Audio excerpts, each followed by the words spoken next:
Saya tertarik dengan satu poster terbaru yang Ustaz berikan ini. Ini komitmen daripada NGO 11. Ini saya bacakan semua. Jika ada di kalangan aktivis NGO 11 ini diberikan mandat kuasa, nescaya akan kita pastikan tiada warga asing Alibaba lesen dalam kawasan di mana wakil kita ini dijadikan wakil rakyat. Kita guna pendekatan baru. Apa pandangan Ustaz? Macam ni saya tuan-tuan. Apabila kita berada di lantai NGO, kita hanya boleh mengkritik. Kita boleh kritik, kita boleh berikan pandangan, kita boleh berikan solusi. Tetapi pelaksanaan adalah di peringkat yang ada kuasa. Pelaksanaan di peringkat kerajaan. Ahli parlimen sebagai pembuat dasar di dalam Dewan Rakyat. Ahli Dewangan Undangan Negeri adalah pembuat dasar di dalam DUN. Tetapi kita di lantai NGO hanya boleh bagi pandangan, boleh bagi suara, boleh bagi kritikan. Ini saja kita mampu buat.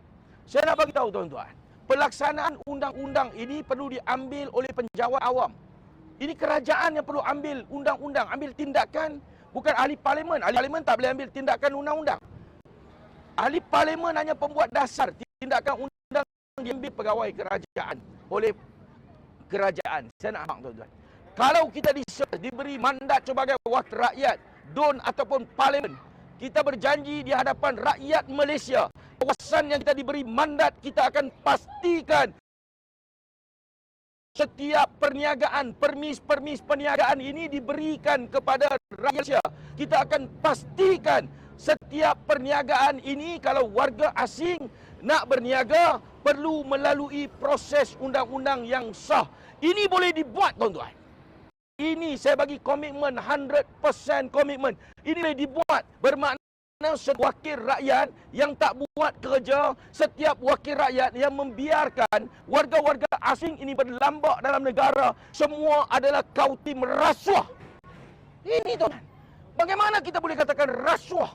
Sebab mereka ada kuasa.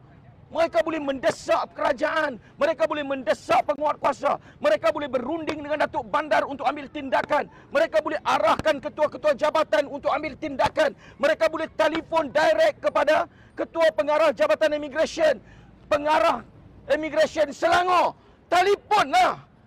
Ini wakil rakyat boleh bagi desakan untuk pastikan kawasan ini sifar pendatang asing tanpa izin. Sebab apa? Sebab wakil rakyat perlu menjaga kebajikan dan hak rakyat. Wakil rakyat perlu menjaga ekonomi rakyat tempatan. Hampa dilantik, diberi mandat, ada kuasa, jagalah hak rakyat. Jagalah kebajikan rakyat. Ini bentuk penjajahan melibatkan ekonomi. Kalau hampa tak peduli hak-hak rakyat ini, siapa yang hampa nak peduli? Sebab itu, bagi kepada kita mandat, berikan kepada aktivis 11 kuasa. Lantik kita, tuan-tuan, angkat kita, tuan-tuan, nescaya kita akan buktikan apa yang kita bagi tahu itu semua, tuan-tuan. Hampa buat, tuan-tuan. InsyaAllah kita buktikan. Kita minta sekarang ini menteri di kementerian melibatkan KDN, melibatkan KPKT, jemput kita, panggil kita, duduk dengan kita, bincang bagaimana untuk membantu selesaikan isu rakyat.